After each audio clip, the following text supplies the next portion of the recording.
জয় শিহরি। আজকের বিষয়টা খুব সুন্দর, গুরুত্বপূর্ণ বিষয়। স্বামী স্ত্রী এঁঠো খেলে, স্ত্রী স্বামীর এঁঠো খেলে, স্বামী স্ত্রীর এঁঠো খেলে কি হয়, শাস্ত্র কি বলছে, আর সত্যিই কি হয়, অবশ্যই আজকে জানুন। অনেকে অনেক কিছুই বলেন, কিন্তু সঠিক তথ্যটা আপনারা জানলে সত্যি অবাক হবেন। সঙ্গে থাকুন প্রথম থেকে শেষ পর্যন্ত, আশা করছি খুব লাভবান উপকৃত হবেনই হবেন। তবে প্রথমে আপনাদেরকে খাওয়া দাওয়ার ব্যাপারে কিছু নিয়মের কথা বলি। 1 নম্বর কথাই হচ্ছে, খাবার খেতে বসে অনেকেই চেয়ারে বসে খান, টেবিলে খাবার রাখেন আর পা দোলান। ছেলেই বলুন মেয়েই বলুন, খাবার খেতে বসে কখনো পা দোলাতে নেই। এতে করে কি হয়, মা লক্ষ্মী চঞ্চল হয়ে সঙ্গে সঙ্গে গৃহত্যাগ করে দেন, আর পরের দিন আমরা কি খাবো সেই বিষয়ে আমাদেরকে গভীর চিন্তা করতে হয়। তাই কখনো এই কাজ করবেন না। দ্বিতীয়, খাবার খেতে বসে সপরিবারে যদি খাবার খেতে বসেছেন, কখনো অতিরিক্ত হাসাহাসি করবেন না। এতে করে কি হয়, অতিরিক্ত কলকল করে হাসাহাসি করলে মা লক্ষ্মী রুষ্ট হয়ে যান, মা লক্ষ্মী নৃত্য শুরু করে দেন। তাই কখনো এই কাজ করতে নেই। শান্ত হয়ে বসে খাবার খেতে হয়। কারোর সমালোচনা করা, তৃতীয় পয়েন্ট, কারোর সমালোচনা করা। হয়তো খেতে বসেছেন, আপনাদের কারোর কথা মনে পড়ে গেল যে সে হয়তো আপনাকে কিছু কটু কথা বলেছিল, বা কোনো খারাপ কিছু ঘটনার কথা আপনাদের মনে পড়ে গেল। আপনারা সঙ্গে সঙ্গে সেটা বিছিয়ে বিছিয়ে বলতে শুরু করলেন। কখনো কিন্তু এই কাজ করবেন না। খেতে বসে ভুলেও না। খেতে বসে এই কাজ করলে অন্নের অভাব শুরু হয়ে যাবে কিছুদিনের মধ্যেই। তাই খেতে বসে কখনো এই কাজ করতে নেই। অর্থের অভাব টানাটানি দেখা দেবে। যে যত টাকাই রোজগার করুক, কোনো না কোনো দিক দিয়ে, কোনো না কোনো খাতে এমনভাবে ব্যয় হতে থাকবে, কখনোই সে হাতে টাকা পয়সা আর ধরে রাখতে পারবে না। তাই খাবার খেতে বসে সমালোচনা করা, কোনো কাহিনী আলোচনা করা, একে অন্যের গায়ে চিমটি কেটে হাসাহাসি করা, কৌতূহল মনের মধ্যে আসছে, সেটাকে আপনারা খেতে বসে তার বহিঃপ্রকাশ করছেন, এটা কখনো করবেন না।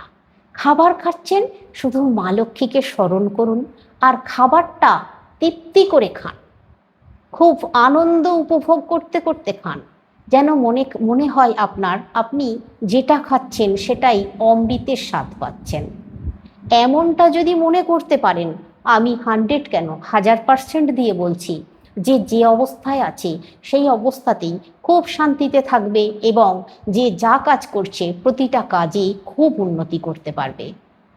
খাবার খেতে বসে যদি মা লক্ষ্মীকে স্মরণ করতে পারেন আর অমৃতের স্বাদ গ্রহণ করতে পারেন, তাহলে মা লক্ষ্মী কেন, নারায়ণ আপনার গৃহের প্রতিটি কোণায় কোণায় বিরাজ করবেন, প্রহরীর মতো আপনাকে রক্ষা করবেন।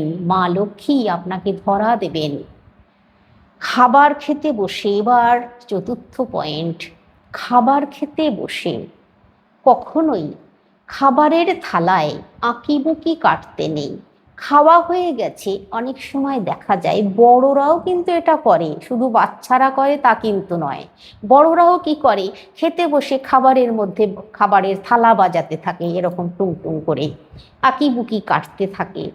এটা কিন্তু করা উচিত নয়। ডাল দিয়ে ভাত মেখে খেয়েছে, খাওয়া হয়ে গেছে, সেই ডালটা একটু পড়ে আছে পাতে, সেটা দিয়ে কিছু আঁকছে, কিছু লেখালেখি করছে থালার মধ্যে বসে বসে। এটাও কিন্তু করা উচিত নয়। এটা করলেও কিন্তু খুবই অমঙ্গল চলে আসে গৃহের মধ্যে, আর সন্তানদেরও খুব অবনতি হয় এটা করলে। মানে সন্তানেরাও খুব সুস্থভাবে ভালো করে মনোযোগ সহকারে পড়াশোনায় মনোনিবেশ করতে পারে না। এটা খুবই ক্ষতি করে গৃহের মধ্যে, উন্নতিতেও বাধা চলে আসে। খাবার খেতে বসে পঞ্চম বিষয়, খাবার খেতে বসে বাম হাতে গ্লাস ধরে জল খাওয়া উচিত নয়। এটা করলেও কিন্তু খুব ক্ষতির মুখে পড়তে হয়। যে কাজ করেন যিনি কাজ করেন তার সেই কাজে তিনি বাধাপ্রাপ্ত হবেনই হবেন। আমার কথাটা মিলিয়ে নেবেন, আমি এতটাই জোর দিয়ে বলছি। তাই এঁঠো করে বাম হাতে জল খাওয়া উচিত নয়। ডান হাতে খান গ্লাস ধরে, কোনো অসুবিধা নেই। খাবার যেখানে খাচ্ছেন বসে, সেই খাবার খাবার পর, ষষ্ঠ, খাবার খাবার পর সেই জায়গায় এঁঠো বাসন অনেকেই সেইখানেই রেখে দেন। কাজের লোক আসবে, সেখান থেকে বাসন তুলবে, মাজবে, কিন্তু ততক্ষণে ওই এঁঠোটা শুকিয়ে যাবে, আর শুকিয়ে গিয়ে অলক্ষ্মীকে আহ্বান করবে। বুঝতেই পারছেন, অলক্ষ্মীকে আহ্বান করা মানে গৃহে যত লক্ষ্মীর ধ্বনি থাক কোনোদিনও স্থায়ীভাবে থাকবে না। তাই খাবার খাবার পর যেখানে যে অবস্থায় খাচ্ছেন, মাটিতে বসে খাচ্ছেন, টেবিলে খাচ্ছেন, খাবার খাবার পর ওই বাসনগুলো কাজের লোক কাজ করুক না, কোনো অসুবিধা নেই, একটা জায়গায় জমিয়ে রাখুন, একটু জল দিয়ে রাখুন বাসনে, আর টেবিলটা বা মেঝেটা একটু মুছে নিন কষ্ট করে। তাহলে কিন্তু রোগ নাড়া, অসুখ বিসুখ, অলক্ষ্মী কিছুই গৃহের মধ্যে প্রবেশ করতে পারে না। অশুভ শক্তি না হলে প্রবেশ করবে গৃহের মধ্যে আর আপনাদেরকে ঘিরে ধরবে। এই কাজ কখনো ভুলেও করবেন না। বিছানায় বসে কখনো খাবার খেতে নেই। নির্দিষ্ট জায়গায় নির্দিষ্ট স্থানে বসে খাবার খাওয়া অত্যন্ত শুভ। যেখানে বসে খাবেন বারবার খাবারের জায়গা পাল্টানো এটাও কিন্তু উচিত নয়। যেখানে বসে প্রতিদিন খাবার গ্রহণ করেন সেইখানে বসেই প্রতিদিন খাবার গ্রহণ করতে হয়। বারবার টেবিল চেয়ার সরানো বা যেখানটায় বসে খান বারবার এখানে একবার, ওখানে একবার, এই ঘরে একবার, ওই ঘরে একবার, রান্নাঘরে একবার, বারান্দায় একবার, এইভাবে ঘুরে ঘুরে বসে বসে খাওয়া, বা যেখানে টিভি চলছে সেখানে গিয়ে আসন পেতে বসে পড়ে সেখানেই খাবার খেয়ে নেওয়া একেবারেই উচিত নয়। নির্দিষ্ট স্থানে বসে সেই নির্দিষ্ট জায়গায় প্রতিদিন খাবার খেতে হয়। তাহলে কোনো দিনও মা লক্ষ্মী চঞ্চল হয়ে আপনার গৃহ ছেড়ে যাবেন না। আপনার গৃহে স্থায়ীভাবে বিরাজ করবেন। ধনের অভাব কোনো দিনও আপনার হবে না। আপনি যা রোজগার করছেন তার 10 ডবল উন্নতি করতে পারবেন যদি নির্দিষ্ট স্থানে বসে আপনারা খাবার গ্রহণ করেন প্রতিদিন। কখনোই খাবার হয়তো কাজের প্রয়োজনে আপনারা 3টে-4টে বাজিয়ে দেন দুপুরবেলায়, কিন্তু কখনোই কিন্তু বেলা 1টার পরে আর ভাত খাওয়া উচিত নয়। 1টার মধ্যে অন্ন গ্রহণ করে নেওয়া সব থেকে ভালো, লক্ষ্মী স্থায়ী হয়। এবার আপনাদেরকে বলি, খাবার খেতে বসে অনেকেই এই মানে এই বাঁ হাতটা মুখের মধ্যে দিয়ে দাঁতের মধ্যে দিয়ে দেয়, বা খাবার দাঁতের মধ্যে ঢুকে গেলে নখ দিয়ে সেটাকে তোলার চেষ্টা করে। এগুলো কিন্তু করতে নেই, এগুলো খুবই অমঙ্গলের। আপনারা ব্রাশ করে নিন, দাঁতে কিছু ঢুকে গেলে সেটা হলে কিন্তু কোনো অসুবিধে নেই। তাই এমনই অনেক কথা আছে যেগুলো খাবার খাওয়ার সঙ্গে যুক্ত। খাবার কখনোই অনেক সময় দেখা যায় যে বাড়ির ছেলেরা, বিশেষ করে এগুলো গ্রামের দিকে বেশি হয়ে থাকে বা শহরেও হয়, তাড়াহুড়োর সময় চান করেছে, গামছা পরেছে, গামছা দিয়ে গা হাত মুছে ভিজে গামছা পরেছে, ভিজে গামছাটা পরেই খেতে বসে গেছে। ভিজে গামছা পরে বা শুধু গামছা পরে কখনো খাবার খেতে নেই।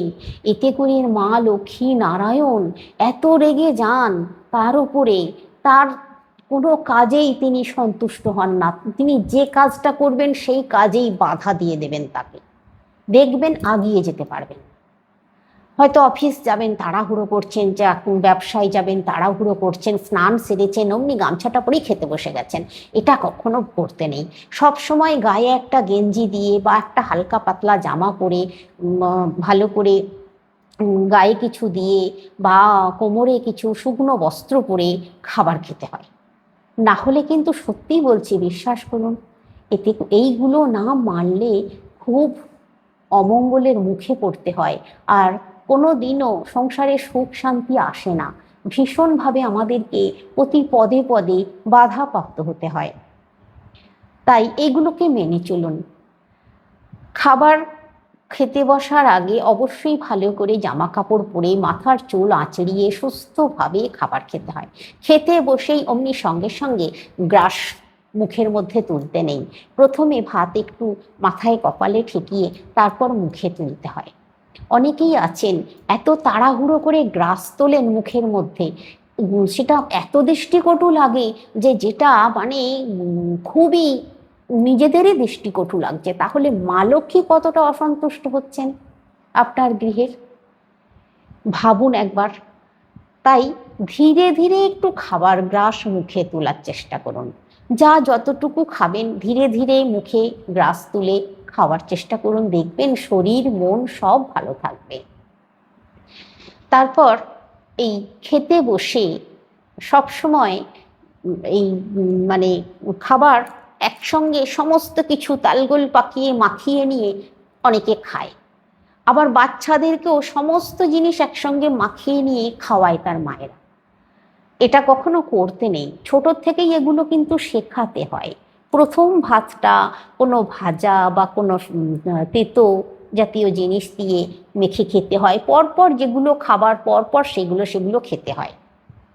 না হলে কিন্তু আমাদের পরিপাকেও গণ্ডগোল হয়, তারপর আমাদের মা লক্ষ্মীও আমাদের গৃহে খুব চঞ্চল হয়ে যান। তাই এই জিনিসগুলো একটু মেনে অবশ্যই কিন্তু চলা উচিত।